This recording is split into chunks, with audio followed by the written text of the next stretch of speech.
Hey guys, welcome to my review of Rainbow Six Extraction. The game has been out for 3 days now, and after putting almost 20 hours into the game, I feel like I'm in a good position to make a review. So if you're not aware, Rainbow Six Extraction is a new spin-off of Rainbow Six Siege based off of the Outbreak event which happened in Operation Chimera in year 3, and basically they took what they had on that event and developed it into something bigger and making it its own game. So after all the criticism of the game for its pretty steep price which it was originally revealed with, which they did go on to lower, as well as a lot of poor marketing in my opinion, I gotta say, the final product is actually really fun. I've been playing this game both solo and with one of my friends, as well as queuing with a few randoms in the quick play mode, and it's an extremely enjoyable co-op PVE experience. The game is actually very deceiving on how hard it can actually be. One of my biggest concerns when watching pre-launch gameplay was how easy they were killing some of the enemies. The easiest enemy in the game, a grunt, can just be shot with a one-shot headshot, similar to the one-shot headshot mechanic in Siege, and in the game they are still one-shot headshot, but I actually think they're quite perfect like that. As the low-level enemy, they are one-shot headshot, but they also run at you, move about. It's a bit of an aim tester as well, plus put into the mix when you get into some harder difficulties with some more harder enemies, they actually become a bit of a nuisance because you're trying to focus on those harder enemies. You've got a limited amount of ammo in each mag. You want to focus on trying to destroy some of the nests. You can shoot some of the nests. Some nests can't be destroyed by bullets. You actually have to go up and knife them. As well as this, there is a lot of parasite on the floor which you actually have to shoot or melee to get rid of. If not, it slows you down. Sometimes there's green parasite on the floor will actually do damage to you as well when you walk in it. There's a lot more factors in play rather than just, oh, this is the basic enemy, he can be shot once in the head, it's as easy as anything. It's actually really hard, this game.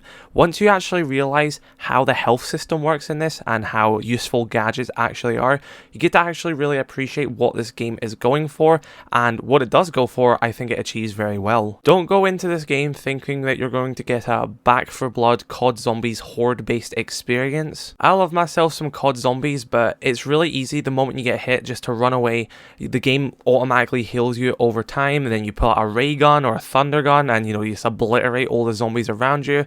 If you're a bit hurt, you can just start running in circles and they'll follow you around. This is a lot different to that. The stakes are a lot higher in this as well. When you die in a lot of other PvE games, they kind of just go, well, you're dead, would you like to try again, or would you just like to quit for now?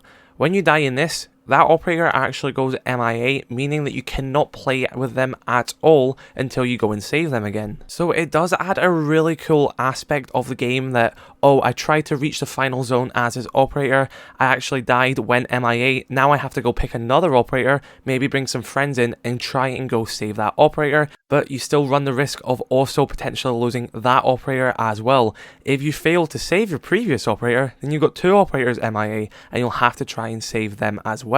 So it's a really cool concept and adds a lot of replayability there as well, and also just makes your death more meaningful, because instead of other games you're like, oh, I'll just let myself die, I can't be bothered. In this game you actually have to make quite big decisions saying, do we continue, or do we try and finish this objective, or do I try and save my teammate? There's been a part where there's been 3 of us in a match and 2 of them have went down and I've just had to leave them. I wanted to extract them, I didn't want them to go MIA, but I had to run to that extraction point because I was getting overwhelmed. Like I said, this game is deceivingly hard. Your health is very similar to Siege. If you get hit by like the weakest enemy, that can take off like a third of your health. Your health does not replenish over time. You have to go find medkits. A lot of the time they're quite scarce where the medkits are, so you just have to extract. You may feel like you're confident to go further, but you've not actually got the health for it, or you're not prepared to go further. So I think them making it that you keep the damage that you have been taking until obviously you get healed, whether you have a Finca, which is temporary by the way, or if you have a dock, or if you find a medkit, I think that's a really good decision. Similar to how it is in Siege, you can only get healed unless you have a specific item for healing. You can't just go hide in the corner real quick, heal back at full health, and then go all guns a-blazing. This is not a running gun shooter PvE game. This is honestly, dare I say it, more tactical than Siege is. If you want to put it this way, this is like the ideal and perfect terrorist hunt, but with an alien sort of mask and template over it. It is a very tactical experience. You help your teammates out, you have to extract your teammates, use all your gadgets. Each operator does bring their own thing to the table, similar to Siege, however in a PVE environment.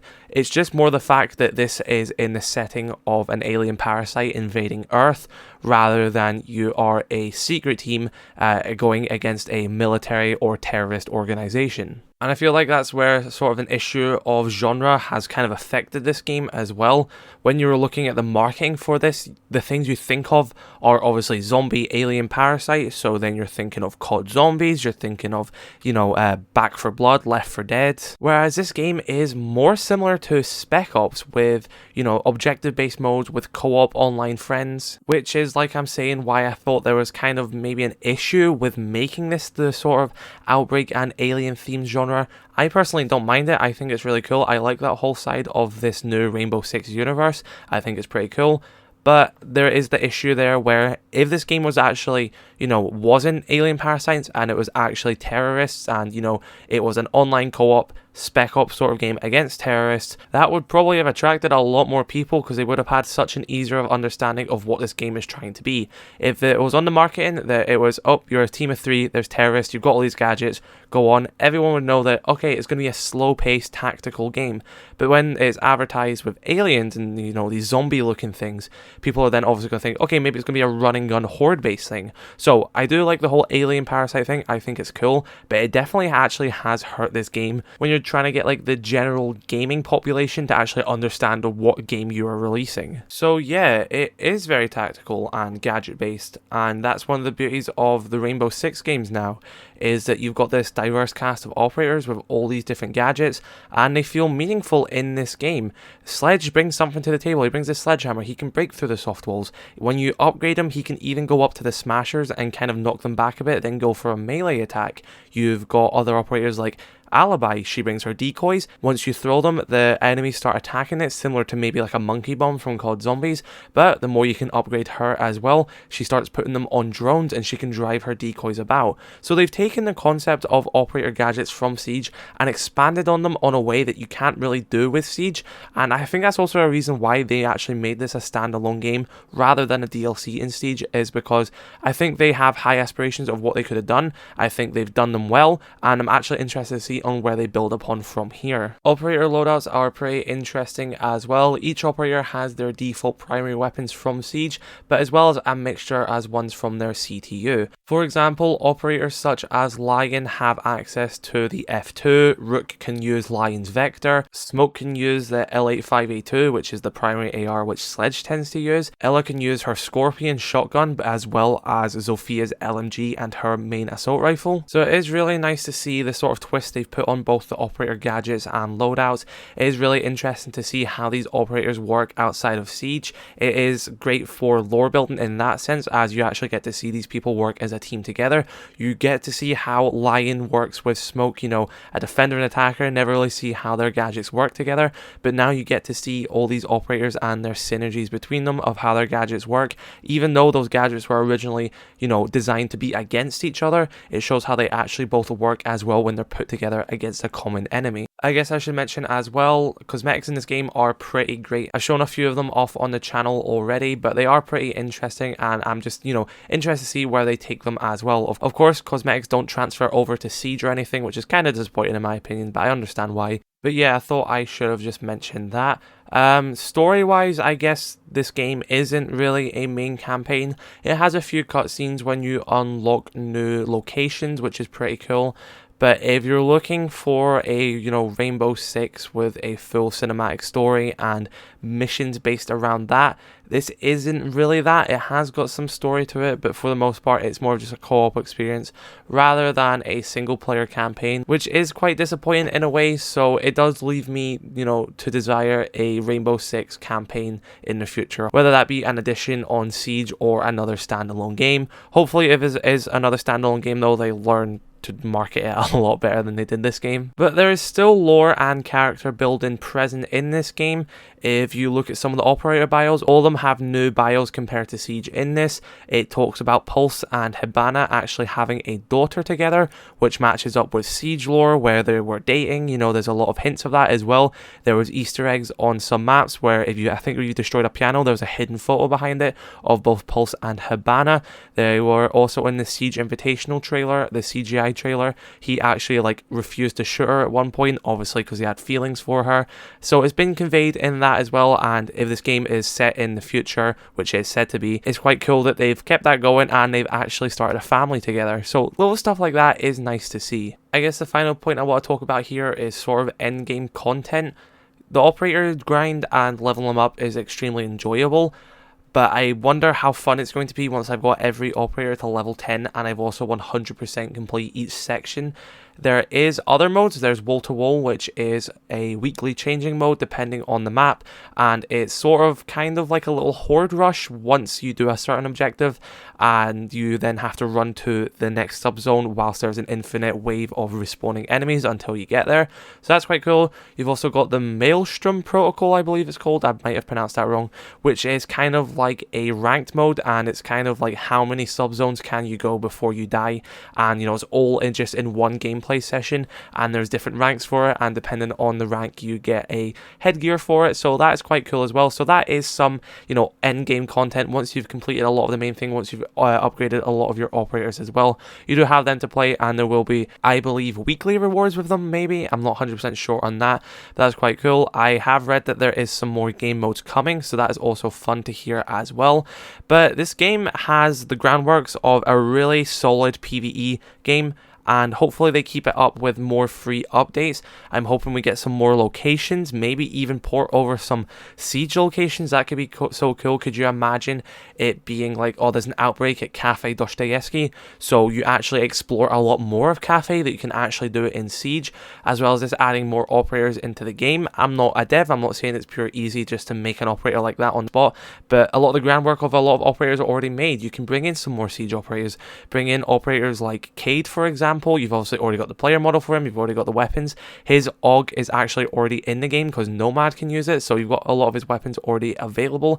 His gadget could be the electric claw, can be thrown down and it will like release a bunch of electricity, like stunning enemies and stuff like that, you know. So there's a lot of groundwork available from both Siege, which they can take over to this, as well as them making their own groundwork in this game for making more updates for what I'm going to say is one of the most solid PvE experiences I have played. So I guess I'm going to give some final thoughts here to try and wrap this all up. My best way to describe Rainbow Six Extraction would be the same way I would describe Rainbow Six Siege. They have both entered a genre which has thousands of games on the market, but have put that Rainbow Six twist on it. They are both supported by their array of operators, Siege obviously having more than Extraction currently does, but bringing the unique map destruction, the barricading walls, reinforcing walls, each operator has a place in their game, their gadgets mean something, is what makes Rainbow Six Extraction a better than average PvE experience in my opinion. You have Sledge in it, but he isn't just a man with a sledgehammer. He's Sledge. He's got his own personality. He's got his own loadout. We like Sledge. Jaeger's not just another, you know, man with a trophy system. He's Jaeger. He's quite a big gaming character now as well. A lot of these operators are very well known in the gaming landscape. So don't expect this to be the final Rainbow Six game, and don't expect this to be the final Rainbow Six game with these operators in it. So yeah, Rainbow Six Extraction takes the concept of a PvE experience and integrates the heart and characters of Rainbow Six operators, as well as the unique map destruction which we have known for many years now. If you'd like me to give it a rating out of 10, I'm probably going to sit at an 8 out of 10 experience. If you can pick this game up, I highly recommend it. If you do enjoy Siege, you will probably enjoy this game as well. The price for this game is pretty great right now. You can get on Xbox Game Pass and PC Game Pass as well, and on sites like CD Keys it is like £25, and I'm sure even in the next few months as well it will go down in price. It is a Ubisoft game, they always do. So yeah guys, I hope this review was helpful. Please do let me know your thoughts in the comment section below. If you have played Extraction, are you enjoying it? If you have not, let me know your thoughts on if you think you might enjoy it. Yeah guys, if you did enjoy, be sure to drop a like on this video, dislike if you did not. Check out my other videos. I love you all, stay safe, peace.